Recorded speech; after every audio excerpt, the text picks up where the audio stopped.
Est-ce qu'il y a des fans de Marvel dans la salle? Avec les jeunes adultes, OK, on est peut-être au 30, le tiers de la salle ici. C'est correct. Y a-t-il des fans de DC? C'est les mêmes. OK. Y en a-tu qui sont un ou l'autre? Oh, on en a... OK, deux. Donc, Mais le titre que j'ai donné à notre série en fin de semaine, c'est un titre qui est un petit peu dans la thématique des super-héros. J'ai appelé ça « La vie de Samson, chronique d'un anti-héros ».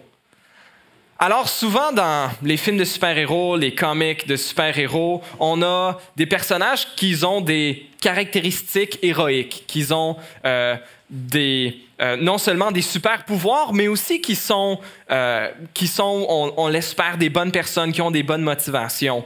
Du monde un peu comme Captain America, qui veut toujours faire la bonne chose, et c'est ce que certains reprochent à son personnage, qui manque un peu de profondeur. Il fait tout le temps juste la bonne affaire, puis il manque un peu de complexité, là. Tandis que Tony Stark, Iron Man, lui, oui, c'est un bon Jack, il a des super pouvoirs, mais aussi, il est, comme il se décrit lui-même, je pense, dans le deuxième film, un génie milliardaire, playboy, philanthrope, et qui a clairement un trouble de personnalité narcissique.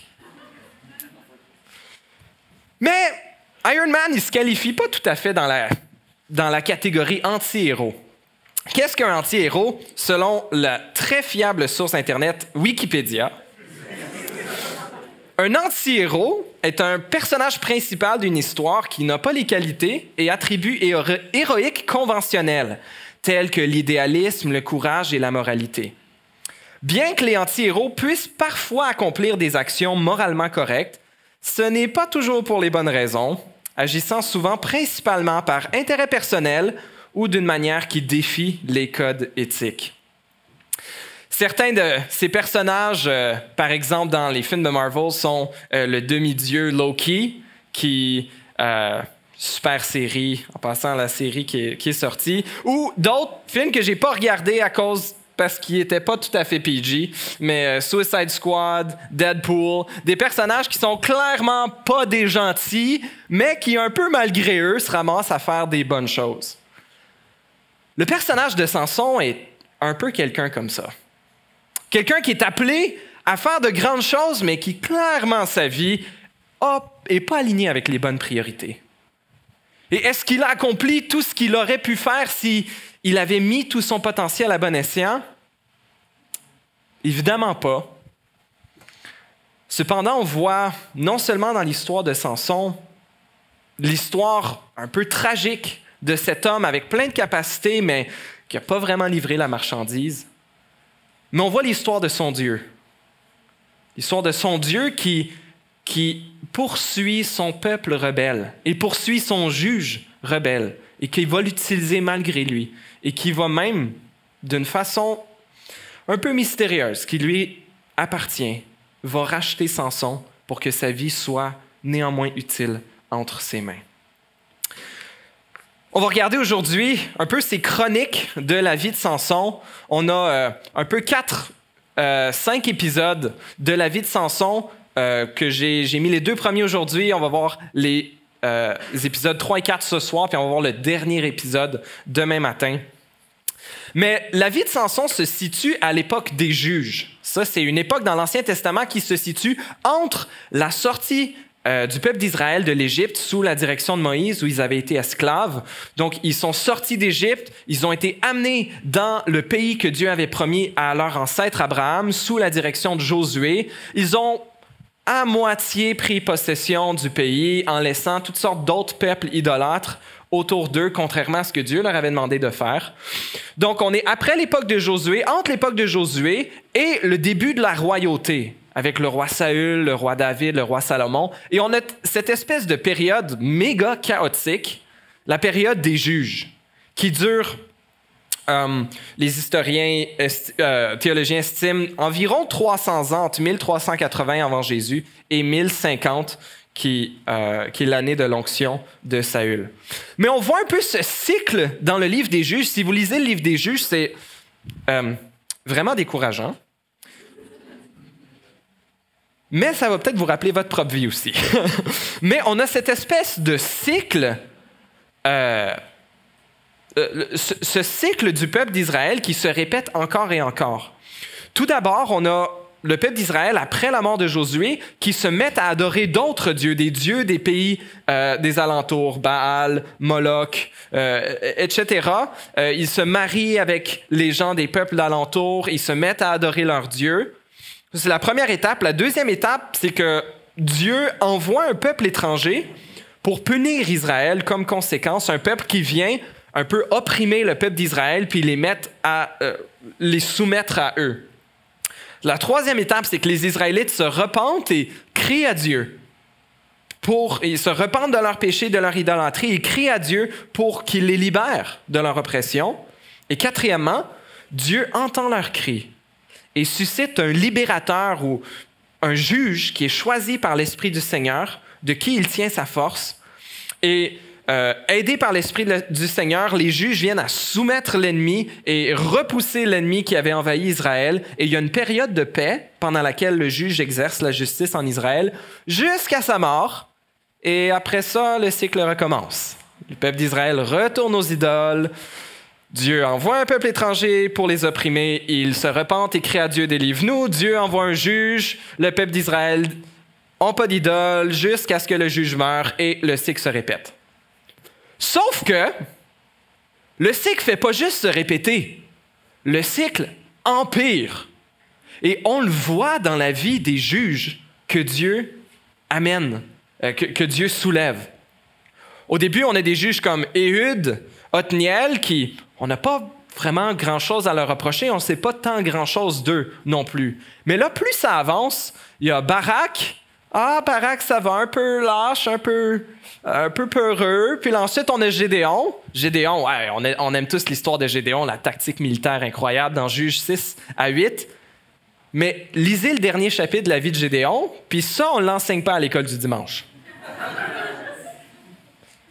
Ensuite, il y en a d'autres. Il y a Jephthé. Il y a Abimélec, qui n'est même pas un juge, vraiment comme un faux roi sanguinaire, etc. Puis là, la cerise sur le Sunday, on arrive avec Gédéon, le plus fort des juges. Samson, oui. Hey, merci. Et vous écoutez, c'est bon. Donc, on arrive avec Samson, le juge avec les attentes les plus faramineuses à son égard. Mais franchement, ça doit être le pire d'eux tous. Puis à la fin, les derniers chapitres, les chapitres 17 à 21, on n'a même plus de personnage principal, on n'a même plus de juge. C'est la déchéance totale. Et ça, c'est certainement des histoires que vous n'entendrez jamais à l'école du dimanche. Juge 17 à 21, il y a une histoire terrible de viol de groupe, puis de déchiquetage, puis de guerre fratricide, qui vient à montrer que le peuple d'Israël, là, leur époque des juges, ça marchait vraiment pas. Puis ils avaient besoin, et c'est ce que le narrateur nous suggère dans les derniers chapitres, alors qu'on a la déchéance totale, le peuple d'Israël avait besoin d'un roi. Les juges, ça a fonctionné un temps, puis le peuple d'Israël, l'auteur nous dit, on ne sait pas vraiment c'est qui a écrit le livre des juges, le peuple d'Israël avait besoin d'un roi. Et là, on a eu des rois, comme Saül, David, Salomon. Puis ensuite, tous les juges d'Israël, les rois d'Israël, c'est tout pas bon, puis les rois de Juda, c'est flip a coin, puis t'as une chance sur deux qu'ils soient bons. Autant l'époque des juges que l'époque des rois, que l'époque des prophètes, il n'y a rien qui marche. Le peuple d'Israël honore pas l'alliance que Dieu a faite avec lui. Le peuple d'Israël va avoir besoin de quelque chose d'autre, de quelque chose de mieux qu'un juge, de quelque chose de mieux qu'un roi, de quelque chose de mieux qu'un prophète. Il va avoir besoin que Dieu lui-même vienne nous racheter, puis vienne changer nos cœurs pour qu'on puisse l'aimer et le suivre. Ce que Dieu est venu faire en la personne de Jésus. Samson, malgré qu'il est un juge tragique, il fait partie du panthéon des héros de la foi dans Hébreux chapitre 11, le temple de la renommée des héros de la foi. Au verset 32 à 34, on a quelques juges qui sont nommés en rafale ici par l'auteur de l'Épître aux Hébreux, qui dit ceci: après avoir parlé de de Abel, de Enoch, de Noé, de Abraham, de Isaac, de Jacob, de Joseph, de Moïse.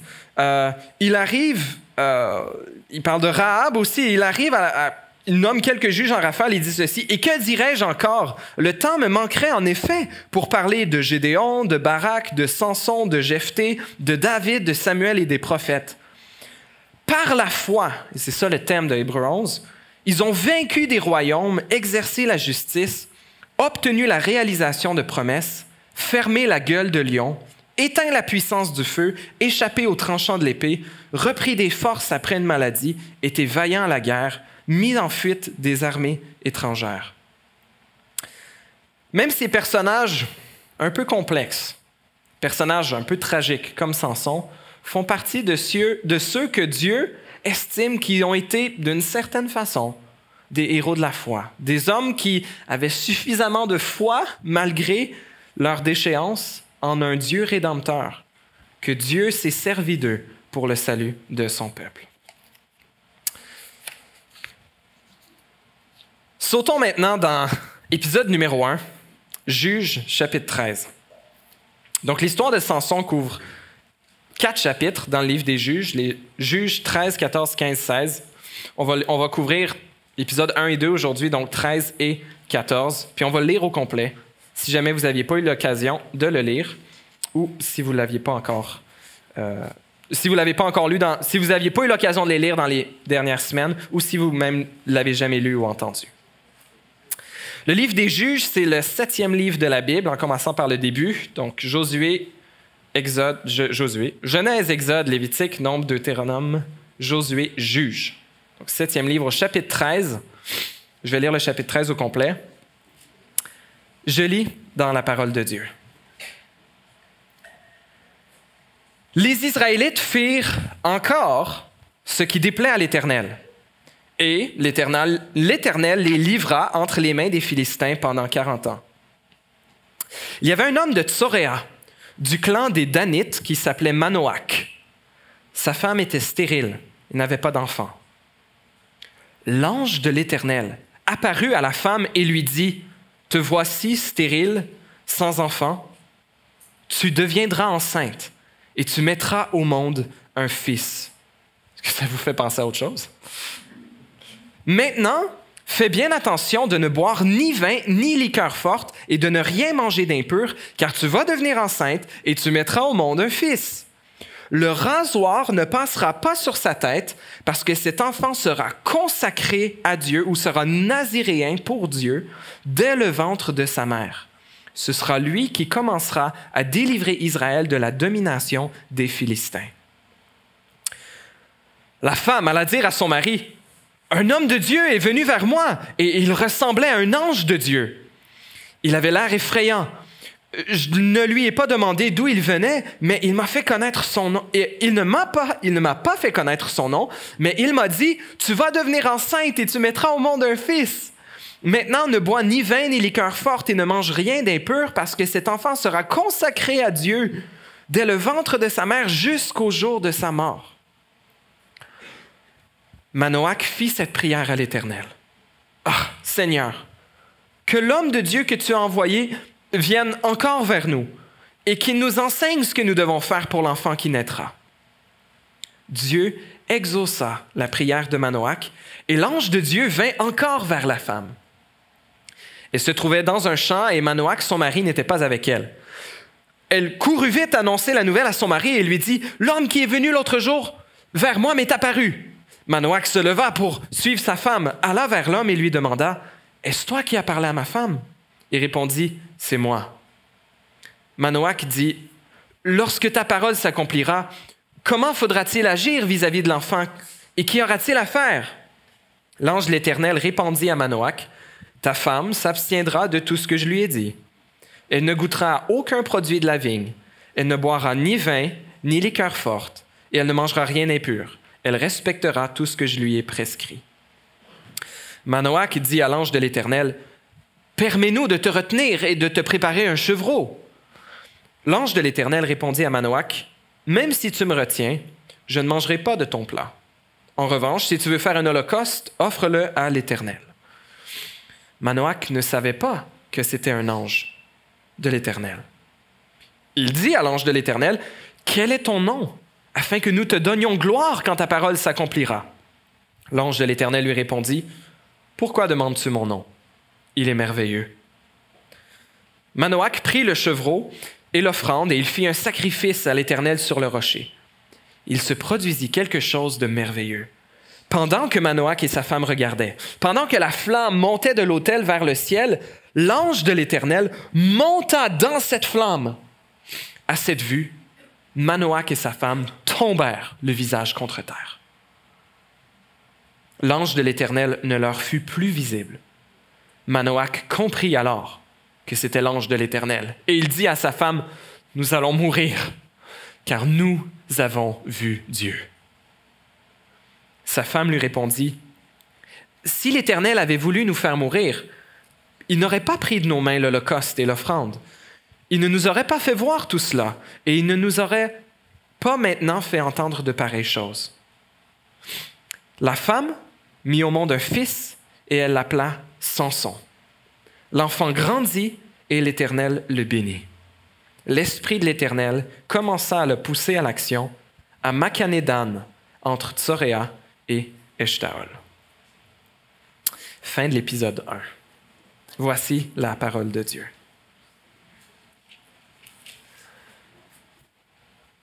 Quelles attentes pour ce juge? Hey, tous les juges avant, Dieu les appelait à un moment donné. Dans le cas de Gédéon, on a même l'histoire de comment Dieu l'appelle. Il y a tout un chapitre là-dessus. Ici, Samson est mis à part avant même sa conception. Il va être consacré à Dieu dès le ventre de sa mère jusqu'au jour de sa mort. Wow!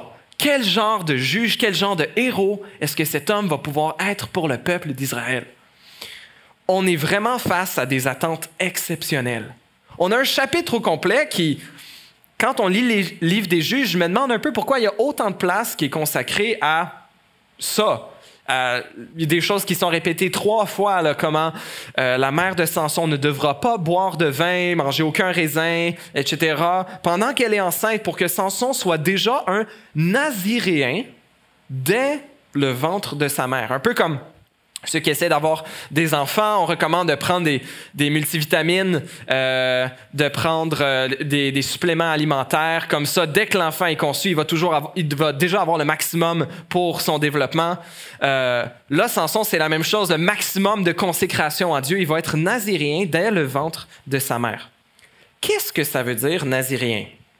La version que j'utilise, la seconde 21, n'utilise pas le texte ici parce que c'est un mot un peu obscur. Ça veut simplement dire « séparé pour Dieu » ou « consacré à Dieu ». Si vous reculez avec moi, je vais vous lire juste 8 versets de Nombre, chapitre 6, où dans ce chapitre-là, Dieu explique qu'est-ce que c'est que cette loi sur le naziréat, un temps de consécration volontaire et limité dans le temps que n'importe qui peut faire à l'Éternel. Donc, dans Nombre, chapitre 6, versets 1 à 8, l'Éternel dit à Moïse, transmet ses instructions aux Israélites, « Lorsque quelqu'un, homme ou femme, se consacrera tout particulièrement à l'Éternel en faisant vœu de naziréat, il s'abstiendra de vin et de boissons alcoolisées. Il ne boira ni vinaigre fait avec du vin, ni vinaigre fait avec une boisson alcoolisée. Il ne boira d'aucune liqueur tirée des raisins. Il ne mangera pas de raisin, ni frais, ni sec. 0 raisin. Pendant toute la période de sa consécration, il ne mangera rien de ce qui provient de la vigne, depuis les pépins jusqu'à la peau du raisin. OK. Pendant toute la durée de son vœu de naziréat, deuxième chose, le rasoir ne passera pas sur sa tête.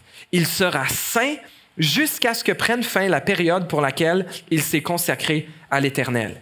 Il laissera pousser librement ses cheveux. Pendant toute sa période de mise à part pour l'Éternel, troisième chose, il ne s'approchera pas d'une personne morte. Il ne se rendra pas impur à la mort de son père, de sa mère, de son frère ou de sa sœur, car il porte sur sa tête la consécration de son Dieu. Pendant toute sa période de mise à part, il sera consacré à l'Éternel. Les quelques prochains versets nous disent qu'est-ce qui arrive si jamais la personne qui a fait un vœu de consécration à Dieu ainsi touche un mort et se rend rituellement impur. Alors, son vœu est annulé. Il doit recommencer. Il doit se raser, il doit offrir un sacrifice, puis il doit recommencer. Tout ce que tu as fait jusqu'à maintenant, ça compte pas. C'est comme au volleyball ou au tennis. Quand tu as perdu le set, tu as perdu le set. Peu importe tout le bien que tu as fait avant, tout est annulé. Et la fin du chapitre dit c'est quoi les sacrifices à offrir à la fin du vœu de Naziréa. Dans le cas de Samson, c'est ni volontaire, c'est pas lui qui l'a choisi, ni limité dans le temps. C'est toute sa vie. Samson devra mettre ces choses-là en application dès le ventre de sa mère, ne toucher à aucun raisin, ne manger, toucher, ne goûter aucun raisin, du pépin jusqu'à la peau du raisin. Le rasoir ne passera jamais sur sa tête et il ne devra pas toucher, il ne devra pas se rendre rituellement impur en touchant quelqu'un ou quelque chose qui soit mort. C'est ce qu'on appelle la foreshadowing, préfiguration. Samson ne va pas tenir son vœu de Naziréa. Oh! Pourtant, dans tout ce chapitre de l'annonce de la naissance de Samson, on a des attentes quasi messianiques. Vous êtes peut-être bien habitués à entendre à Noël l'histoire dans Matthieu 1 et 2, Luc 1 et 2, de l'ange Gabriel qui apparaît à Marie, dit « Voici, tu seras enceinte, tu mettras un fils, tu l'appelleras du nom de Jésus. » Et quand on l'entend à Noël, on peut presque le réciter par cœur. Ça fait plusieurs années qu'on va à l'église. Mais là, on voit la naissance de Samson, ça a l'air quasiment messianique. Ce juge-là, il va faire quelque chose d'incroyable pour le peuple d'Israël, n'est-ce pas? C'est un peu comme un Jean-Baptiste qui est consacré dès le ventre de sa mère pour être un grand prophète, un grand juge de l'Éternel. Et je ne veux pas essayer de faire de la psychanalyse de Samson ici, parce qu'on n'a pas tant d'informations sur lui, mais on dirait que Samson n'avait pas vraiment le goût. Peut-être que ses parents lui avaient raconté encore et encore cette histoire-là dès qu'il était petit, quand il grandissait. « Hey, Samson, tu te souviens de l'histoire de comment l'ange était... »« Oui, maman, oui. Puis là, ton père, il me croyait pas, fait que là, il a prié à Dieu pour qu'il renvoie... Oui, maman, je le sais. Et mes frères, tout le monde le sait. Oui. Puis comment tu vas être un grand libérateur pour Israël? Oui. »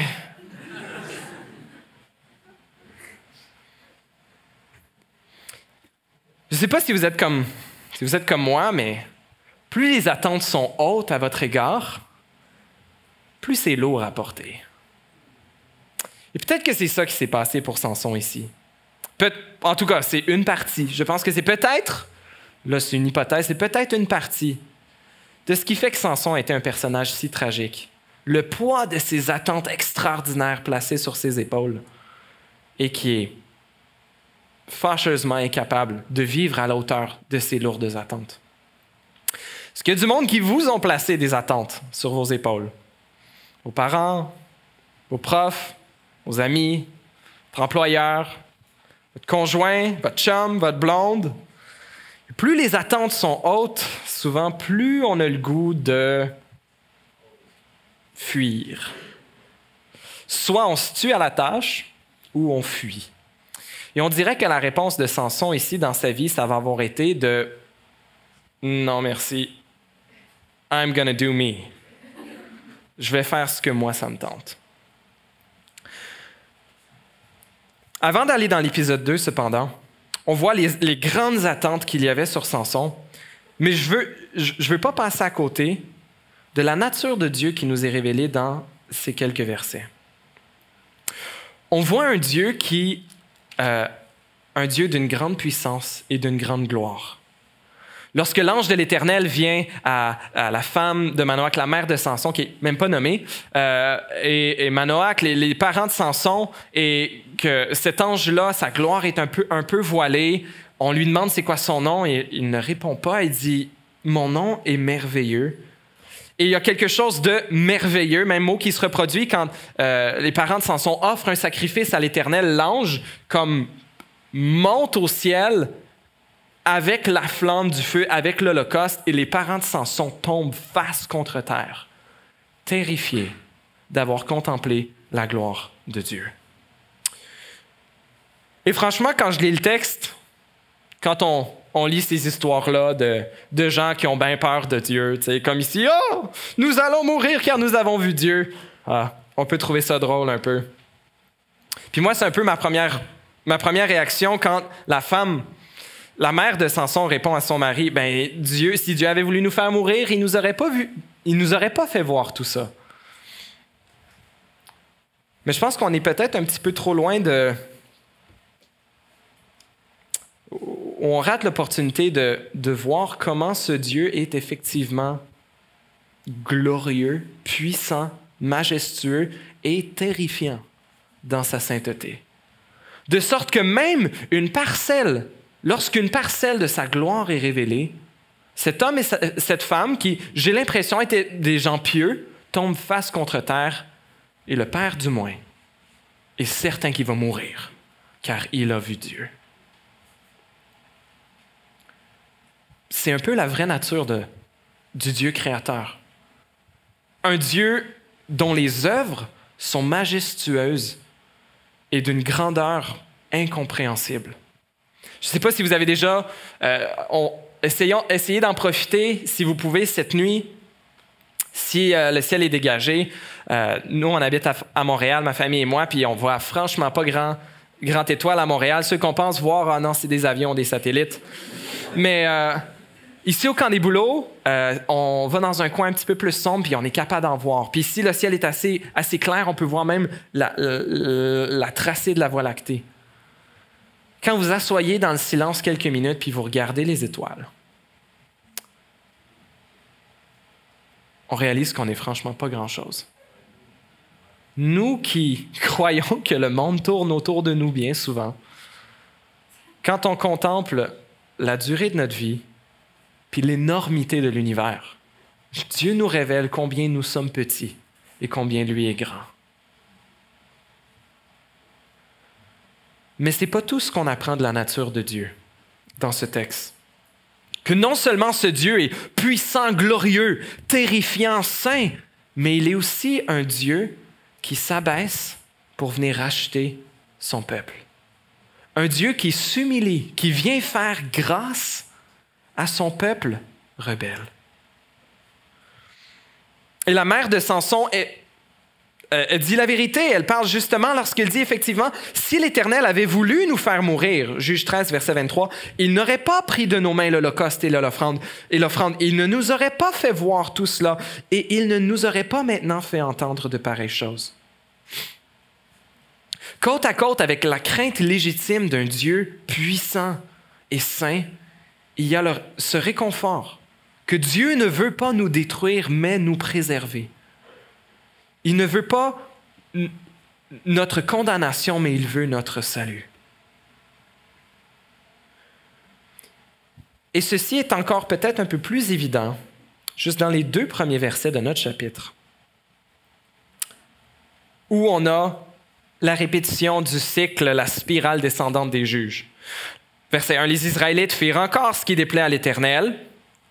Étape numéro 1. Et l'Éternel les livra entre les mains des Philistins pendant 40 ans. Dieu les opprime. Puis là, ensuite, on saute l'étape 3, puis on va tout de suite à l'étape 4. Dieu va commencer à susciter un juge. Puis ici, est-ce que vous voyez de la repentance du peuple d'Israël? Il n'y en a pas. On ne la voit pas. Peut-être que c'est simplement que le narrateur l'omet. Mais peut-être qu'il n'y en avait pas. Dans un cas ou dans l'autre, Dieu ne nous doit pas le salut. Dieu ne nous doit pas le pardon. Mais ici, on voit même aucune repentance du peuple d'Israël et Dieu agit quand même pour aller les sauver. Il prépare des décennies à l'avance un juge qui va venir commencer à délivrer son peuple de la domination des Philistins. On a ce Dieu puissant, glorieux, juste est terrifiant dans sa sainteté et sa majesté. Et ce Dieu qui pourtant a fait alliance à ce peuple, qui est prêt à faire grâce, qui est prêt à venir opérer un salut chez un peuple qui n'est même pas repentant. Et ces deux attributs de la nature de Dieu, autant sa justice, sa gloire, sa majesté, sa sainteté, que sa miséricorde, sa patience, sa bonté, sa grâce, sont manifestés de la façon la plus sublime dans un genre de descendance spirituelle de Samson, mais ô combien meilleur. Dans le vrai Messie, dans le Dieu homme, venu mourir à la croix pour payer la dette de nos péchés que nous ne pouvions payer nous-mêmes, pour nous donner une nouvelle vie, une nouvelle raison d'être, pour nous donner une espérance vivante. Jésus est venu être un bien meilleur juge que Samson. Et la nature la révélation sublime de la justice et de l'amour de Dieu qui nous sont montrés à la croix sont déjà plantés dans ce texte, dans notre texte ici, dans la vie de Samson, dans comment Dieu agit envers son peuple. C'est ce même Dieu qui agit pour la rédemption de son peuple, qui va encore s'égarer, avec un homme qui va vivre une vie franchement un peu tout croche. Ce même Dieu est à l'œuvre encore aujourd'hui pour nous racheter et pour racheter ce monde. Ne ratons pas dans la vie de Samson le Dieu glorieux et gracieux qui est à l'œuvre pour racheter sa création. Passons maintenant à l'épisode 2, où on voit un mariage rempli de secrets. Lisons le chapitre 14.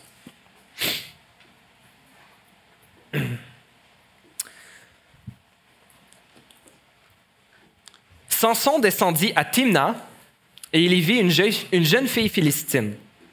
À son retour chez lui, il annonça à son père et à sa mère, « J'ai vu une jeune fille philistine à Timna. Prenez-la maintenant pour ma femme. » Son père et sa mère lui dirent, « N'y a-t-il pas de femme dans notre tribu et dans notre peuple tout entier pour que tu ailles prendre une femme chez les Philistins, ces incirconcis? » Samson répéta à son père, « Prends-la pour moi, car elle aime l'Éternel. » Prends-la pour moi, car elle me plaît. Son père et sa mère ne savaient pas que cela venait de l'Éternel. Samson cherchait en effet une occasion de dispute avec les Philistins.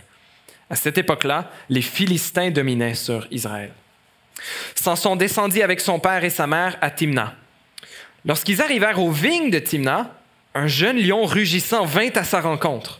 L'Esprit de l'Éternel vint sur Samson et sans rien à la main, il déchira le lion comme s'il s'agissait d'un chevreau. Wouh! Il ne dit pas à son père et à sa mère ce qu'il avait fait. Une fois descendu, il parla à la femme et elle lui plut. Quelque temps après, il se rendit de nouveau à Timna pour l'épouser et fit un détour pour voir le cadavre du lion. Il constata qu'il y avait un essaim d'abeilles et du miel dans le corps du lion. Il prit le miel dans ses mains et en mangea pendant la route. Arrivé près de son père et de sa mère, il leur en donna et ils en mangèrent. Mais il ne leur dit pas qu'il avait pris ce miel dans le corps du lion. Le père de Samson descendit chez la femme et là, Samson fit un festin, car c'était la coutume chez les jeunes hommes. Dès qu'on le vit, on invita 30 compagnons qui restèrent avec lui. Samson leur dit, « Je vais vous proposer une énigme. Si vous réussissez à m'en donner l'explication au cours des 7 jours du festin, je vous donnerai 30 chemises et 30 vêtements de rechange. Mais si vous ne pouvez pas m'en donner l'explication, ce sera vous qui me donnerez 30 chemises et 30 vêtements de rechange. » Ouh. Si vous écoutez les séries éliminatoires en ce moment, si vous écoutez du sport, on dirait qu'à chaque pause publicitaire, il y a de la publicité pour le gambling, pour le jeu, better sur la game, etc. Samson était un avant-gardiste. Il voyait qu'il y avait beaucoup de potentiel. Et donc, ses 30 compagnons lui dirent, « Propose ton énigme et nous l'écouterons. » Et il leur dit, l'énigme suivante, « De celui qui mange est sorti ce qui se mange, et du fort est sorti le doux. » Pendant 3 jours, ils ne purent expliquer l'énigme. Le 4e jour, ils dirent à la femme de Samson, « Flatte ton mari pour qu'il nous donne l'explication de l'énigme. Sinon, nous te brûlerons, toi et ta famille. C'est pour nous dépouiller que vous nous avez invités, n'est-ce pas? » OK, ça vient de passer à un autre niveau. La femme de Samson se mit à pleurer auprès de lui et à lui dire, « Tu n'as pour moi que de la haine. Tu ne m'aimes pas. Tu as proposé une énigme aux membres de mon peuple et tu ne me l'as pas expliquée. » Il lui répondait, « Je ne l'ai expliqué ni à mon père ni à ma mère. C'est à toi que je l'expliquerai. » Quand même. Elle pleura auprès de lui jusqu'à la fin des 7 jours que dura leur festin. Le 7e jour, il la lui expliqua car elle le harcelait.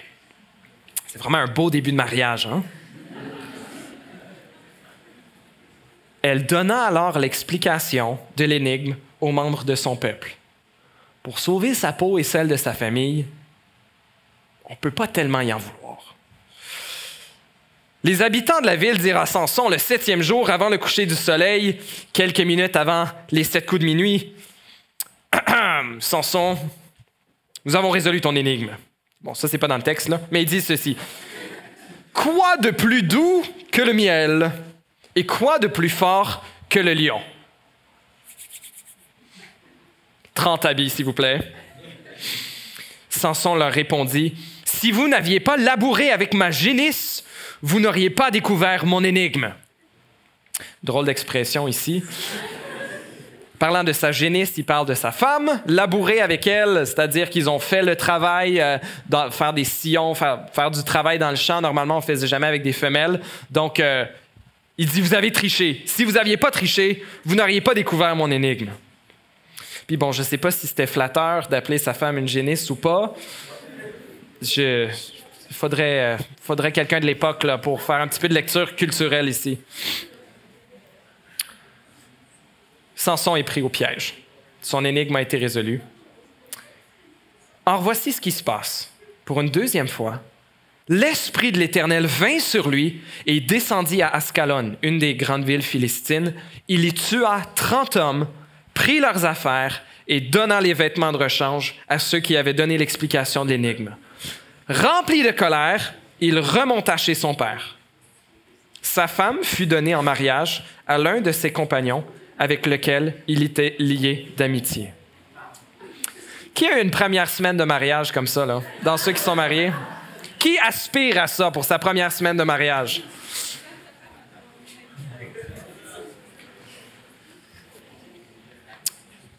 Épisode numéro 2. Samson, le grand libérateur d'Israël. Samson qui fait ce qu'il veut. Samson qui est préoccupé par sa libido, l'attrait de ses yeux, qui est préoccupé par l'appât du gain, par ce qui goûte bon, par son orgueil, par sa colère, sa vengeance. Est-ce que vous voyez un Samson n'importe où ici qui aime Dieu, cherche sa volonté, cherche à être un libérateur pour son peuple? La seule petite parcelle qu'on a, c'est au verset 4. Quand c'est dit, la deuxième moitié, Samson cherchait en effet une occasion de dispute envers les Philistins. On en reparle un petit peu plus tard, surtout avec ce qui se précède. Les Philistins dominaient à l'époque sur Israël. Les Philistins étaient un peuple qui était arrivé au pays de Canaan, donc en Palestine, un petit peu, plus ou moins à la même époque que les Israélites. Donc eux, ils n'étaient pas comme les Cananéens qui habitaient là depuis des siècles. Eux, ils étaient arrivés. Les historiens, les archéologues ne sont pas certains, ils venaient d'où. Plusieurs pensent peut-être de la Grèce. Ils avaient passé par l'île de Crète et le texte dans l'Ancien Testament ailleurs là, pour parler d'où les Philistins viennent. C'est le terme qui est utilisé, c'est Caphtor, qu'on pense que c'est la Crète. Donc les Philistins se sont installés sur le bord de la mer Méditerranéenne dans 5 grandes villes et ils ont apporté avec eux, au début de l'âge de fer, une connaissance de la métallurgie et d'être capables de travailler le fer. Ce qui fait qu'ils ont des armes plus puissantes que les Israélites et que les autres à l'époque, ce qui fait qu'ils sont capables de soumettre les Israélites à leur joug. Et le roi David, quelques générations plus tard, va passer une partie de son temps, lorsqu'il fuyait Saül, il va avoir passé du temps chez les Philistins et les historiens théologiens estiment que c'est peut-être à cette époque-là que David justement a appris la métallurgie, à travailler le fer, puis qui a ramené cette expertise-là en Israël, qui fait qu'Israël a pu devenir une puissance militaire. Un élément un peu historique militaire, mais il y avait plus important que ça. Il y avait Dieu qui était à l'œuvre à travers David, et il y avait Dieu qui était à l'œuvre pour soutenir les Philistins dans le joug qu'il venait mettre sur les Israélites pour qu'ils se détournent des nombreuses idoles vers lesquelles ils s'étaient tournés pour qu'ils reviennent à Dieu. Mais on a un épisode 2 ici qui est rempli de secrets. Il y a toutes sortes de secrets ici, puis nous, on voit tous les secrets qui sont en train de se faire. Il y a d'abord l'œuvre secrète de l'Éternel. On voit au verset 4 que même ce qui est en train de se passer venait de l'Éternel. On en reparle un petit peu plus tard. Il y a ce que Samson avait fait au lion. Il y a personne qui le sait. Ses parents ne le savent pas. Il y a la source du miel, que ça venait du lion. Cette énigme-là, il y a juste Samson qui la sait. Puis, même la menace des Philistins envers la femme de Samson et le fait qu'elle opère maintenant sous cette menace d'être brûlée, elle, et toute sa famille. Peut-être qu'elle aurait pu le dire à Samson. Peut-être que ça aurait été une meilleure façon de commencer leur mariage plutôt que d'essayer de le manipuler pour les tirer les verres du nez. Je ne sais pas s'il aurait pu avoir quelque chose d'autre qui aurait pu être trouvé comme solution. Comme on va voir dans le restant de la vie de Samson, peut-être qu'ils auraient tous juste tabassé, mais je ne sais pas ce qui aurait pu se passer. Mais on est dans le secret ici. Samson a choisi de marier cette femme philistine. Il y a un peu cette mixité des peuples. Ici, on donne 30 compagnons à Samson. On ne dirait pas que c'est des gens qu'ils connaissent parce qu'ils cherchent à... Samson, tout d'abord, cherche à être capable de leur extorquer de l'argent, puis eux espèrent être capables de faire la même chose en retour de Samson. Mais néanmoins, à travers cette histoire un peu bizarre, un peu croche, un peu dégueu de Samson qui descend à la fin pour tuer 30 hommes à Ascalon pour prendre leurs vêtements, pour payer sa dette de son gambling. À travers tout ça, il y a Dieu qui est en train d'opérer ce début de délivrance envers les Philistins. Chapitre 13, verset 5, l'ange de l'Éternel avait dit à la mère de Samson, ce sera lui qui commencera à délivrer Israël de la domination des Philistins. On voit au verset 25 du chapitre 13, l'Esprit de l'Éternel commença à le pousser à l'action à Makhanedan, entre Tsoréa et Eshtaol. 14, verset 4, alors que Samson veut marier cette Philistine, qui est clairement une mauvaise idée, et il est clairement en désobéissance à Dieu, il y a quand même ce verset un peu bizarre, où ça dit « Son père et sa mère ne savaient pas que cela venait de l'Éternel ».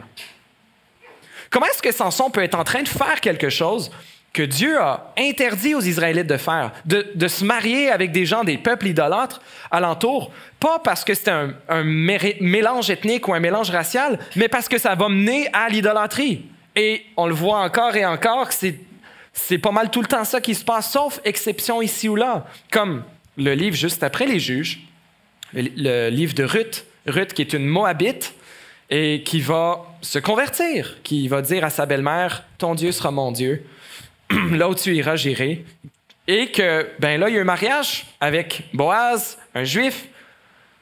Ben là, les deux adoraient le même Dieu. Fait que c'était pas la même chose. Puis il y avait toujours cette ouverture au peuple qui viendrait adorer l'Éternel. Et c'est pas interdit, c'est évident, on le voit dans ces quelques exemples. Il y a Rahab, la prostituée de Jéricho aussi. Donc, on a quelques exemples ici ou là, mais en général, lorsque les Israélites se marient avec des gars-filles, se marient avec des gars et filles des peuples idolâtres alentour, ça finit toujours par mener le peuple d'Israël dans l'adoration de ces faux dieux, dans l'adoration de ces idoles. Et ce n'est pas quelque chose de différent qui serait arrivé ici avec Samson, mais pourtant, Dieu est en train d'utiliser Samson. Cela venait de l'Éternel. Ma théorie, c'est que Dieu aurait probablement bien préféré si Samson avait été fidèle en tout point, avait été obéissant, puis on va voir ce soir aussi que son potentiel a été pas mal gaspillé. Mais ce qu'on appelle en théologie, la théologie des doubles causes, où il y a une cause primaire, il y a Dieu qui est souverain sur toute chose, et il y a ensuite Dieu qui détermine d'avance toute chose, mais ensuite les causes secondaires, comme on peut parler des lois de la nature, les lois chimiques, physiques, biologiques, les choses qui opèrent un peu naturellement, comme on le voit, mais il y a toujours Dieu qui est par-dessus. Et, comme on voit dans le cas de Samson, même nos choix humains sont soumis à Dieu, mais Dieu s'en sert même de nos mauvaises décisions. On voit plusieurs exemples de ça à travers la Bible. On va le voir dans l'histoire de Samson. On le voit dans l'histoire de Joseph, à la fin de la Genèse, lorsque les frères de Joseph le vendent en esclavage, et que ça, Dieu se sert de ce concours de circonstances-là pour être capable de sauver son peuple de la famine. Et à Joseph de dire à ses frères, ce que vous aviez prévu pour le mal, je ne me souviens pas de la citation exacte, Dieu l'avait conçu pour le bien. Et l'exemple suprême de ça, c'est la crucifixion de Jésus. Dans Actes 4, versets 27 et 28, on voit à la fois le péché délibéré de ceux qui ont mis à mort Jésus et le fait que c'était Dieu qui était en train d'opérer son plan malgré les péchés conscients, volontaires et punissables de ceux qui les ont accomplis. Le texte dit ceci, « Il est bien vrai, c'est les disciples qui prient à Dieu, que Dieu leur donne du courage dans leur témoignage alors qu'ils viennent de se faire interdire de parler de Jésus. Ils disent ceci, « Il est bien vrai qu'Hérode et Ponce Pilate se sont ligués avec les nations et les peuples d'Israël contre ton saint serviteur Jésus que tu as consacré par onction. Ils ont accompli tout ce que ta main et ta volonté avaient décidé d'avance. » Dieu ne les a pas forcés à agir contre leur volonté. Ils ont agi tout à fait volontairement. Mais Dieu a plutôt réalisé son plan au moyen de leurs choix volontaires dont ils sont néanmoins responsables. Et on peut se poser la question, mais comment est-ce que Dieu peut vraiment vouloir que le mal soit utilisé pour le tourner en bien? Est-ce que ça ne fait pas Dieu la source du mal?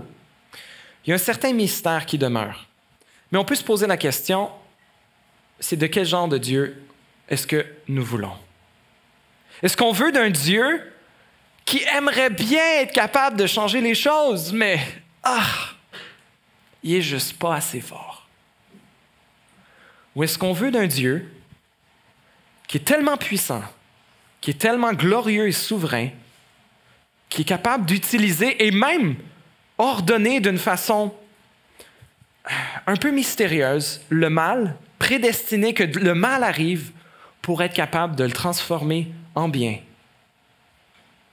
par sa toute-puissance? On a ce Dieu-là qui est à l'œuvre.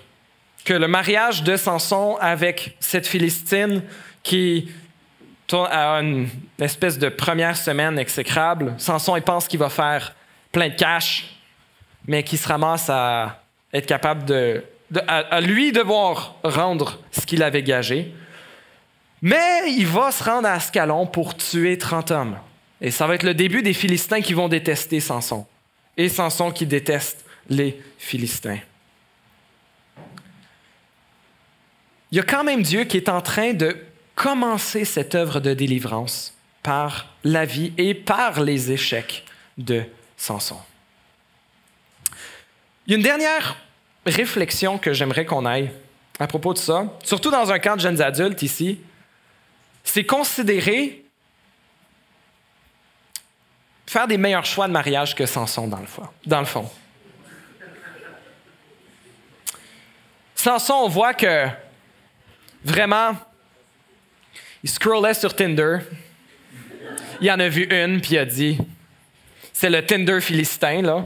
Il se promène dans la ville, puis il regarde. Oh! Elle est pas mal cute. Swipe right, ou je sais pas, là, c'est quel côté. Si vous avez Tinder, bloquez-le. Éliminez-le de votre vie. Mais Samson fait un choix qui a de l'air ici, franchement, juste basé sur le physique. Et Samson va continuer à aimer les femmes philistines. On va le voir ce soir. Encore et encore, peut-être que c'était dans leur couleur de peau, que c'était dans leur forme de corps, que c'était dans la façon qu'ils s'habillaient, qu'ils se maquillaient, qu'ils mettaient leurs cheveux, dans leur façon d'être. Samson aimait bien les femmes philistines. Et la liste de ses raisons pour marier cette femme-là, comme il dit à son père au verset 3, « Prends-la pour moi, car elle me plaît. » Son père et sa mère lui disent, « Mais non!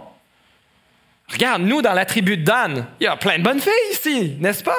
Puis, nous, on préférait quand même une fille de Dan, là, mais il y a 11 autres tribus d'Israël.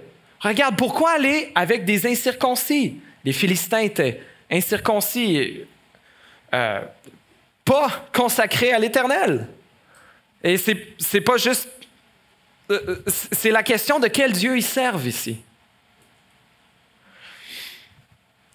Et j'aimerais vous suggérer, en terminant ce matin, 3 critères pour considérer quelqu'un à marier. Que ce ne soit pas une Philistine, que ce ne soit pas un Philistin. Critère numéro 1. Non, je ne sais pas s'ils existent encore. En tout cas, pas comme ethnie, pas comme ethnie claire. La première, c'est soyez assez sérieux dans votre foi pour vous interdire de créer un lien émotionnel profond avec un non-croyant ou avec une non-croyante. Ça peut être difficile. Lorsqu'on regarde à droite, à gauche, à la jeunesse, dans notre église, personne qui nous intéresse ou on s'est fait friendzoner par ceux qui auraient pu nous intéresser. Puis, il y a un gars, il y a une fille, il est vraiment cute, il est vraiment fin. Lui, il m'écoute. Lui, il me comprend. Il est gentil, il sait que je suis chrétienne.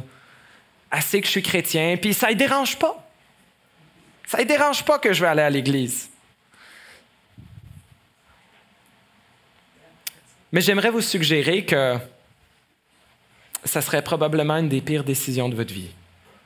Que de vous laisser aller à lier votre vie avec quelqu'un qui ne sert pas le même Dieu que vous.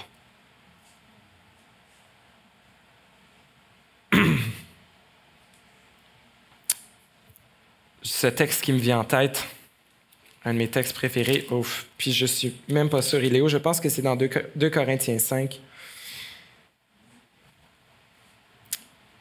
Ah non. Mais en tout cas, celui qui dit que nous ne nous appartenons pas à nous-mêmes, mais nous appartenons à celui qui est mort pour nous. L'allégeance à Jésus-Christ doit, comme chrétien, être notre priorité, pas juste numéro 1, notre priorité universelle. Priorité 1, 2, 3, 4, 5. Toutes mes priorités, c'est Dieu. Parce que si on veut unir notre vie avec quelqu'un qui ne partage pas notre priorité universelle, alors on n'est pas en train de créer un bon fondement pour une vie de couple. On n'est pas en train de créer un bon fondement pour une vie chrétienne. Si le mariage est appelé à être la relation humaine la plus importante de notre vie, comment pourrais-je partager ma vie avec quelqu'un qui ne partage pas l'élément le plus central de ma vie? Dans leur livre sur le mariage, Tim et Kathy Keller suggèrent qu'ils ont vu ça encore et encore dans leurs amis, dans les gens qu'ils ont vus qui ont choisi de lier leur vie, qui ont choisi de se marier avec quelqu'un qui n'était pas chrétien. Ils disaient, c'est une de deux choses qui arrivent. Lorsqu'on est chrétien, on veut être capable de relier notre foi, relier tout ce qu'on vit à notre foi, relier tout ce qu'on vit, ce qu'on voit, ce qu'on entend à l'Évangile, à la parole de Dieu. Et si la personne avec qui on est appelé, on s'engage à vivre notre vie, on n'est pas capable de partager cet élément le plus central là, de notre vie, alors là, il va y avoir un disconnect, il va y avoir comme une incompréhension fondamentale au niveau du mariage. Et une de deux choses va se passer.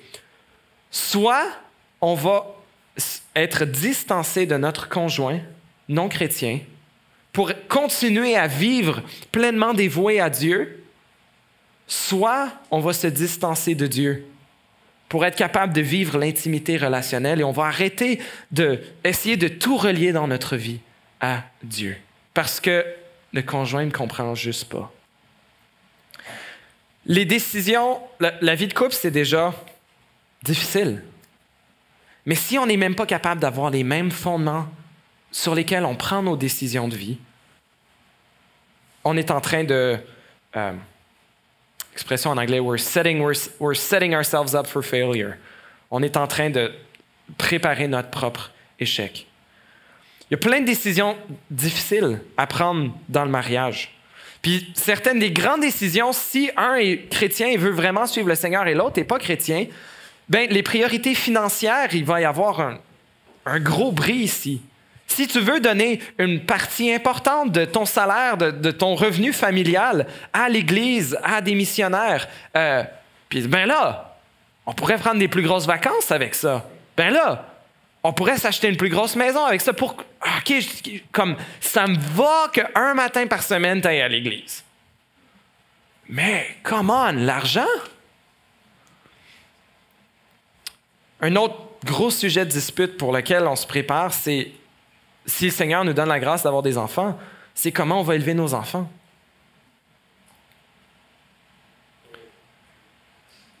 Chers amis, je vous invite, je vous supplie, interdisez-vous de créer un lien émotionnel, relationnel profond avec un non-chrétien. Et allez même plus loin, dites à vos amis chrétiens, dites à votre leader jeunesse, votre leader de collège carrière, aux gens, si jamais je me permets ça, je te donne la permission, même je te demande de me rappeler cette conversation et de me dire, je t'aime, mais je pense que tu es en train de prendre une mauvaise décision en ce moment.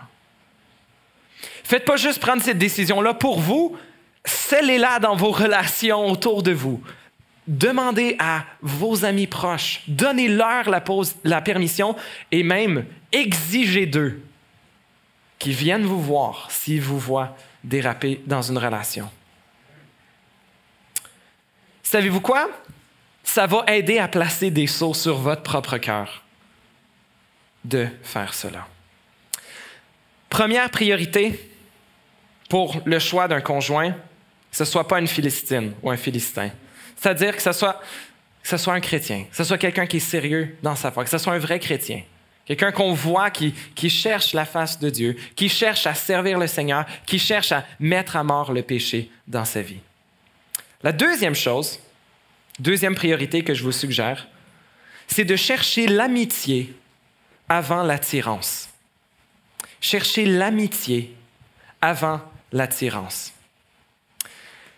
L'attirance physique, ça dure pour un temps. La phase des papillons, ça dure, les chercheurs disent, environ 2 ans, lorsque tout est beau, tout est magnifique chez l'autre, quand on est en amour. Et si on base notre relation sur du physique, sur de la beauté physique ou sur l'épaisseur d'un portefeuille, c'est pas ça qui va garder notre relation à travers la santé comme la maladie, à travers la jeunesse comme la vieillesse. Dans le mariage, on espère pouvoir vieillir ensemble. On espère pouvoir être capable de passer à travers les difficultés financières, la mort d'un enfant peut-être, l'infertilité. Qui sait tout ce qu'on peut vivre? La mort d'un ami proche, de nos parents, des catastrophes, un accident de santé, puis qu'un devient complètement incapable, paraplégique par exemple. L'attirance physique ne va pas vous garder ensemble à ce moment-là. Basez votre engagement, une relation de couple, sur l'amitié plutôt que sur l'attirance. Lorsqu'on sera vieux,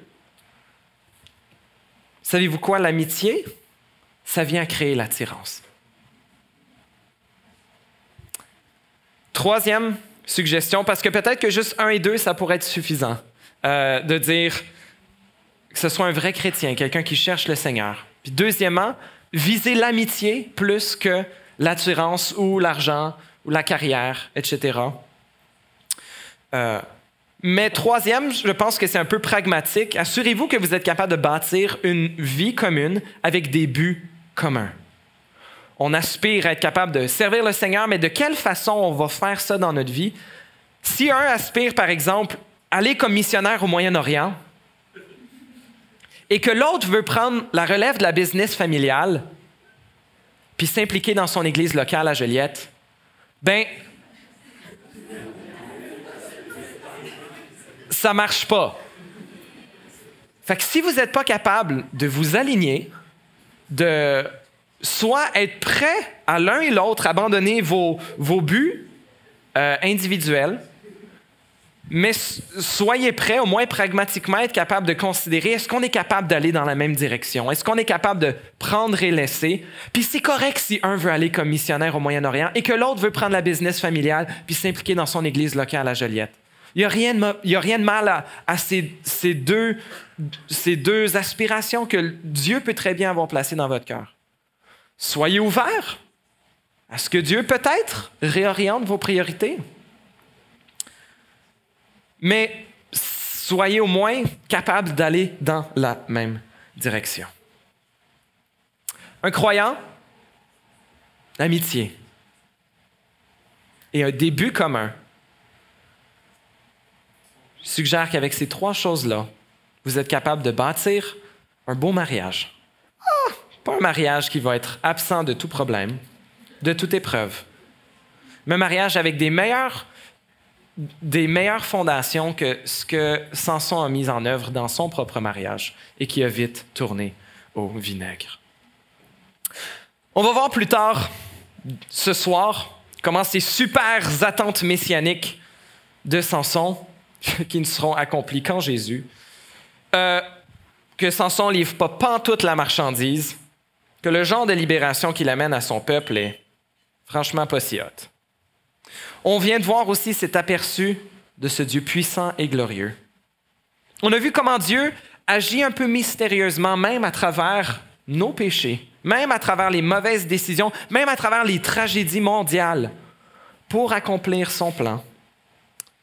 Puis on a eu cette réflexion. À quoi sert le mariage? Si le mariage est fait pour m'amener à ressembler davantage à Jésus, m'amener davantage à servir le Seigneur pour sa gloire, alors quel genre de personne est-ce que moi, je devrais chercher à être? Et quel genre de partenaire est-ce que moi, je devrais rechercher? Prions.